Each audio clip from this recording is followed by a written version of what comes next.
This all started my sophomore year of high school.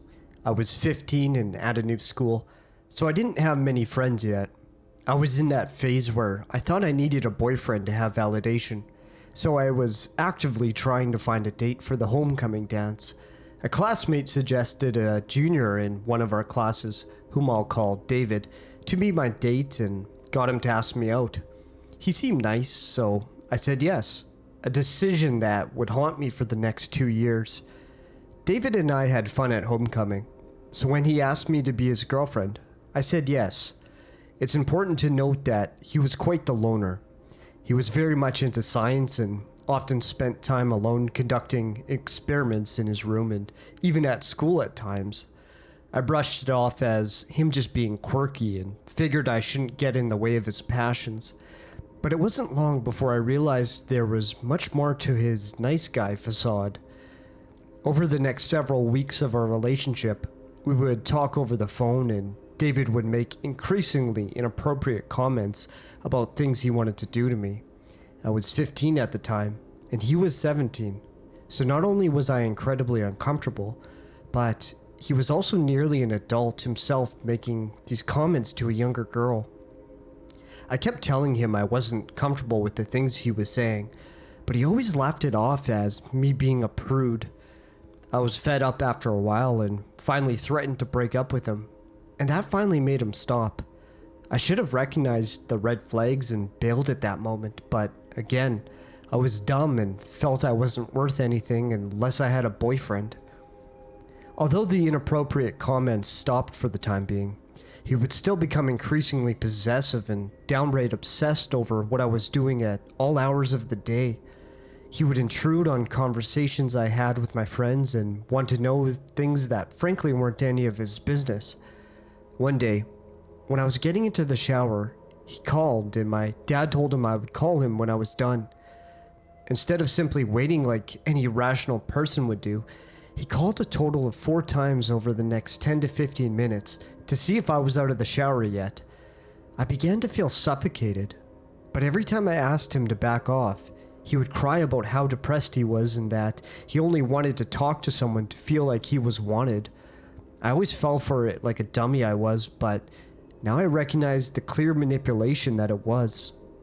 One day I finally had enough. I broke up with him in person at school and he bawled like a child. I didn't let it get to me this time, however, and firmly told him that I didn't want to be his girlfriend anymore. Although he couldn't get his way, he still somehow managed to convince me to stay friends with him. I know, I was an idiot, but things didn't end there. Oh no, dear readers, we are only just beginning. Over the next several months, David kept trying to get me to go out with him again, even going as far as to cry in front of people to garner sympathy. He even tried starting rumors about us having sex, which we didn't, fortunately for me. David had earned a bad reputation throughout his school career, so no one really believed him anyway. He would even try to trick me into a date by subtly suggesting we go to see a movie just as friends, which I always got around by inviting my friends to come along too. They knew what he was doing and never turned down the chance to help a girl out. In the last few weeks I spoke to him, he would sit on the phone for hours, literally begging me to take him back, and thankfully, I held on strong and kept refusing. One night, his brother actually called me, telling me he was crying hysterically. Eventually, it came to a point where I told him I didn't want to hang out anymore, because it was clear that he would not stop until I became his girlfriend again. He agreed to not approach me anymore, but I wouldn't be writing the story if it ended there. The very next day at school, David came up to me like nothing had happened. I once again reminded him of the conversation we had had the night before about how we agreed to not hang out anymore, but he acted offended that I would even suggest such a thing. Eventually, my friends and I convinced him to leave, but of course it didn't stop there. For 2 weeks straight, he would follow me around school, call my house and my cell phone. This was the days before smartphones, so blocking his number wasn't as easy. I tried to get help from the school staff, but the vice principal told me that there was nothing I could do because he wasn't trying to hurt me. I was frustrated. But thankfully, David seemed to back off when it was clear that I wasn't going to give in. That is until I got another boyfriend. The following school year, my junior year, I started dating a senior named Justin.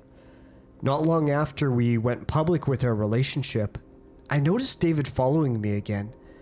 Now, Justin was a football player and he was a pretty big guy with unresolved anger issues, so he didn't take kindly to this guy.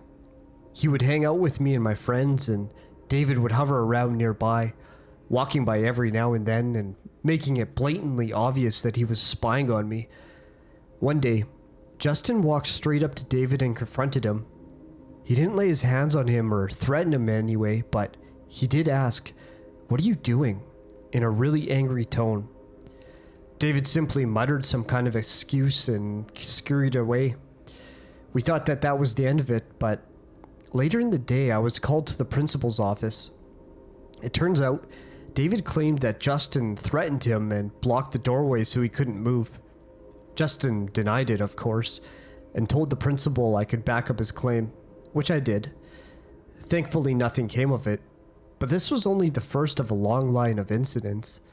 Over the school year, David and his brother, who was a year younger than me, would try to get Justin in trouble every which way they could, even starting rumors and threatening his life. A classmate of mine overheard them talking about ambushing Justin and hurting him. But even though I brought this to the staff, nothing was ever done about it. All the while, David kept following me when Justin wasn't around. There was even an incident in the school gym one day when a bunch of classes had to stay there for the period. He and I were both there, and he made sure to sit on the bleachers nearby, even following me when I moved.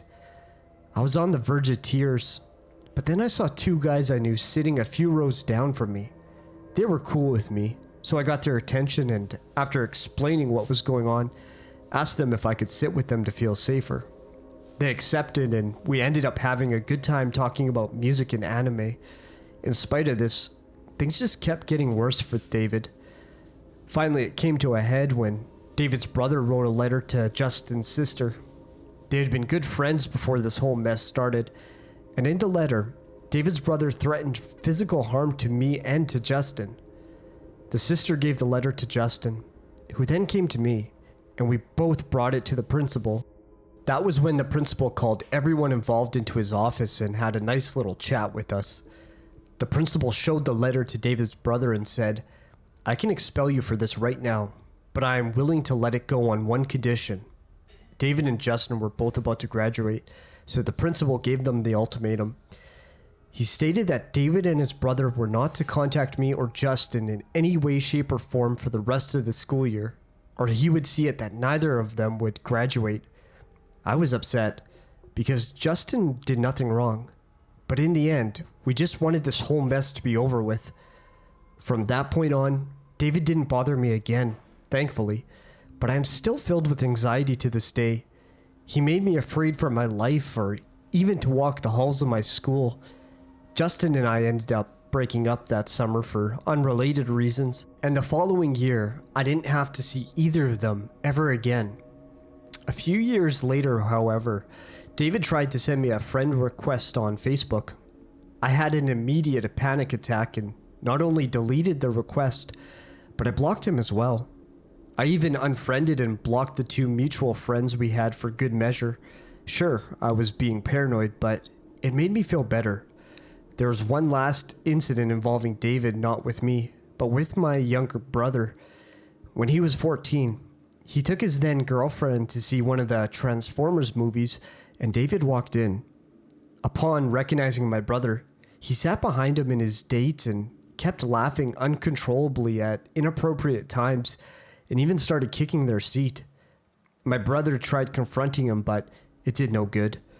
They didn't bother getting the manager because my brother's date was too afraid he would attack them if they tried to leave. Thankfully, that was the last incident I or anyone close to me ever had with him. I'm doing much better now.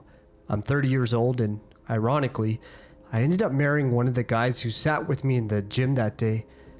My advice to any teenagers reading this is that you should always pay attention to red flags and get rid of toxic people in your life. It's always better to end up alone than stuck with someone who makes you feel bad and treats you like your feelings don't matter. And as for David, let's never meet again.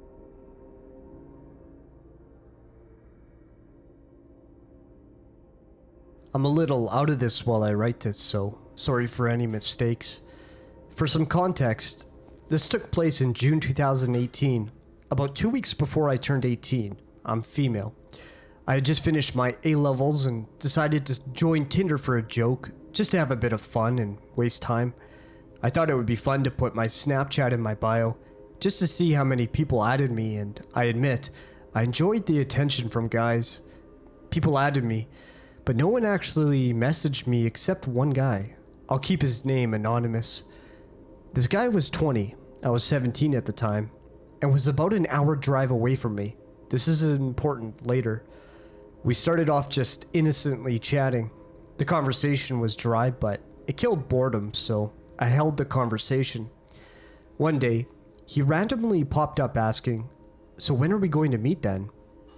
I was hesitant at first, but I agreed in the end after I ran it over with my parents.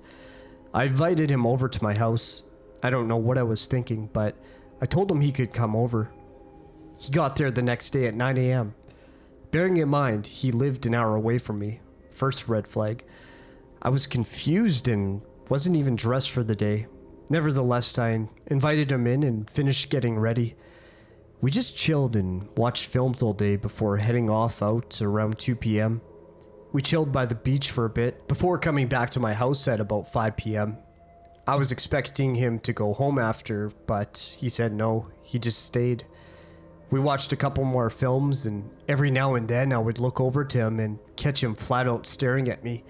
We would lock eyes and he would say something creepy like, "I love your eyes," or "I'm so glad I've met you," all while knowing me for about 8 hours. I regret to say we ended up kissing. A lot. I felt awkward, and being a naive 17-year-old on her first real date, I thought that was what's supposed to happen. He left at around 10 p.m. He was at my house for 13 hours, but there were no sparks at the end. I was expecting this to be a one-time thing. Nope.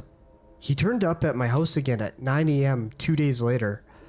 I went along with it because I had nothing better to do. He didn't leave again till 9 p.m. Eye roll. At this point, I had no interest in seeing him again. I didn't really feel a romantic connection with him. I'll admit, I may have led him on as I never actually told him I wasn't interested. Looking back now, I should have told him, and maybe the next events wouldn't have happened. My birthday rolls around, well, the day before. He shows up at 9 a.m. again and takes me out. We go to the mall and he buys me so much. I've known him for 3 days at this point for context. I kept saying, "No, you don't have to, and let me buy this." But he insisted because it was my birthday. I had only met this guy twice before and known him all of 5 minutes, and he was buying me so much stuff like clothes, makeup, and sexy underwear. I was still only 17, even though my birthday was the next day. I felt like I was being treated like a prostitute. Every time we walked around, he would force my hand into his or try and kiss me. I felt so awkward.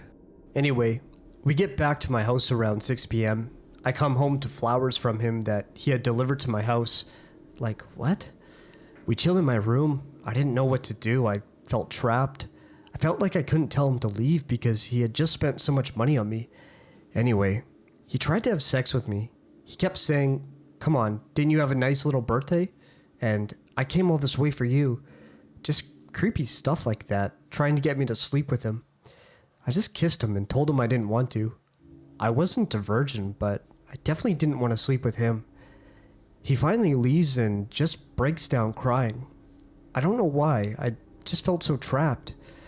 I try and be cold with him over message and stuff for the next few days, hoping to scare him off, but no. About 3 days after my birthday, I get home from work at about 9:30 p.m. Guess whose car I see parked outside my house? Yep. I walk in and he's just chatting to my family in the lounge. They seem to really like him, even though I told them how creepy he was being. We ended up going to a local pub and getting drinks. We get back to my house and I'm pretty drunk. He ordered me all the spirits pretty much, and when I hadn't even asked him to buy me a single drink. So I suggest more drinks and crack open a bottle of bubbly I saved for my birthday. As we're drinking, he gets quieter. I look up at him and ask him what's wrong, and he suddenly grabs me, kisses me, and tries to put his hand up my skirt. I immediately push him off and stare angrily at him. He then looks at me with a really sinister look and says, "I deserve it."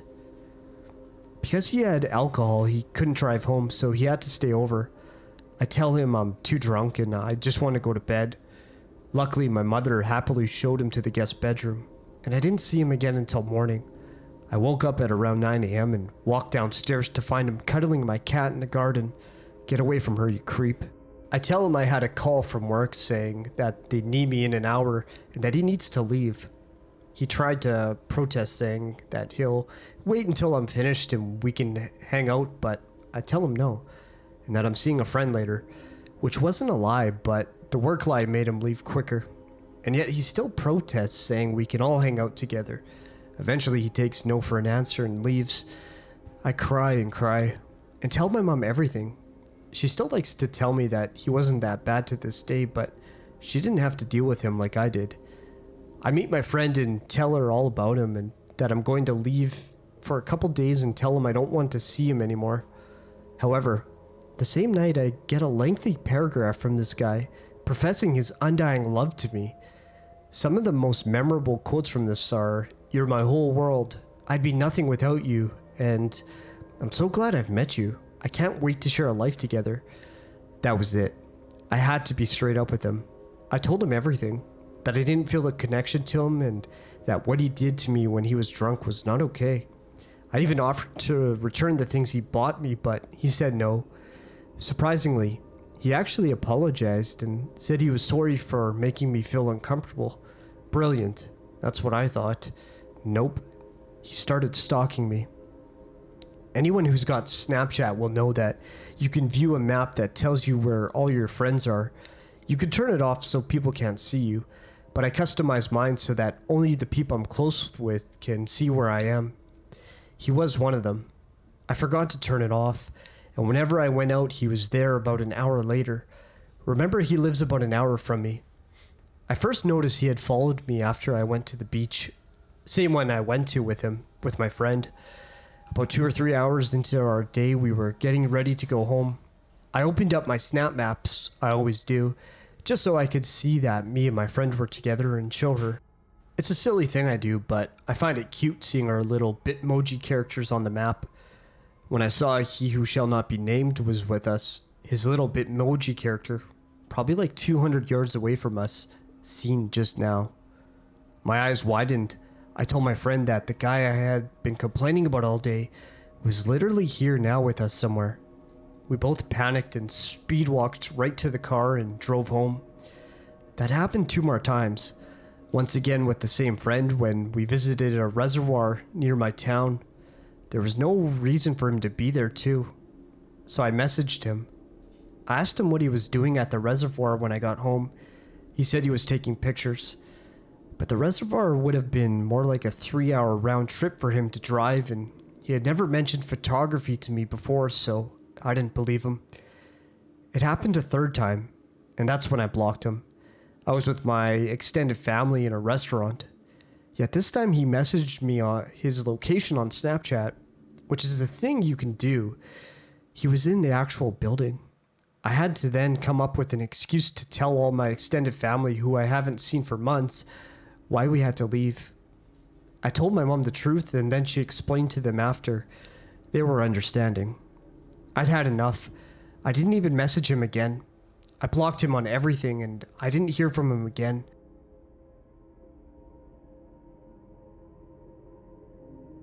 First post here. This just happened about 1 hour ago, so my memory is fresh. First off, I'm living very rural, in a small village with maybe 10 to 15 houses, but close enough to the highway.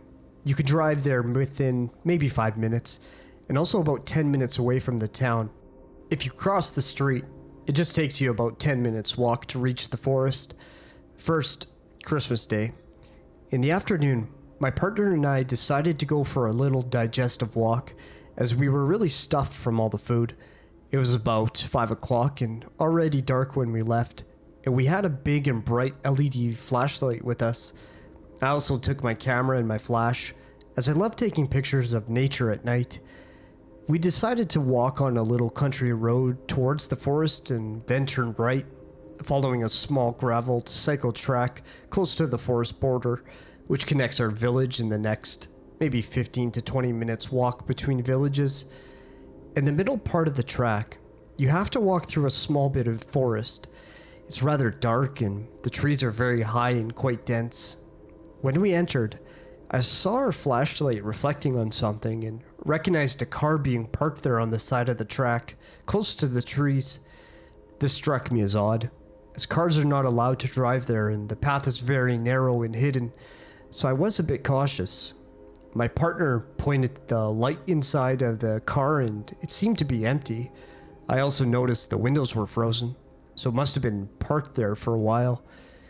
A bit in the front of the car, I spotted a tree with an intriguing structure, and I asked my partner to point the flashlight towards it so I could focus better and photograph it with my flash. After I took a few images, my partner told me, there is someone standing behind us in the middle of the road. He's looking at us. Nobody was following us the whole way. I kept looking around and behind us occasionally, because at this time in the evening and close to the border of the forest, there are boars sometimes, and it's mating season, so they're more aggressive than usual. But indeed, there was a man standing behind us, staying out of the flashlight's reach.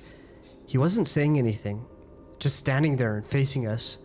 At first, I thought he might be startled, as it may seem a bit weird if someone's just taking photos around your car. It was not even legal to drive on that path with the car, though. I decided to get up and confront him from a distance, explaining to him that I was just taking photos of that tree. He didn't react and still just stood there. I then went on to ask him if he needed some light, and he replied that this wasn't necessary. It was odd, but I was still calm, sure about there being a normal explanation for this behavior. Nonetheless, my partner and I decided to just get out of there and followed the path leading to the next village. It was maybe 5 to 7 minutes until we would reach it. I remembered the letters on his license plate, not the numbers though, unfortunately, and Googled it. And it turned out that he was from a city about 6 hours away from our village. Mind you, the country I live in is in a very strict lockdown right now, so you are only allowed to travel, even by car, if you have very urgent reasons. After we reached the first lantern of the next village, we looked back and observed the car driving a bit out of the forest, turning around and going back inside. I was able to see that he parked there again and turned the lights off. He didn't leave the forest. We then went home on a much longer way than initially intended, as I didn't want to go back there for obvious reasons. Our flashlight battery died on the way and my phone battery was low, so I didn't want to call the police back then, but I called them as soon as I arrived home and gave them all the details. Big regret that I didn't memorize the whole license plate, but it was just so surprising that I seriously didn't think about it. Also, it only occurred to me as really strange when I thought about the frozen windows and that he could impossibly have walked behind us, plus him having no light and not responding. He did seem to be sneaking up on us when I sat down to take the photo. I think I was very lucky to have my partner, the camera, and the bright light with me. I don't want to imagine what could have happened if I was alone. So, creepy guy sneaking around in the forest, let's not meet. Edit. When I told my housemate, she theorized that he may have been spying on the houses very close to the forest border, as you can easily look into their backyards without being seen. You have to walk a bit up the hill and further, about 5 minutes. I think it's likely though. I had the thought of photographing the car when I entered the forest part of the path, but somehow I felt unwell about it and decided not to do it, despite it being an interesting scene. In hindsight, I believe this saved me, as he must have hidden behind the trees close to the car and forest entrance. If he was really planning a burglary, or worse, dumping a body, I think it's not unlikely he may have attacked me if he realized I had a potential photo of his car with a recognizable license plate.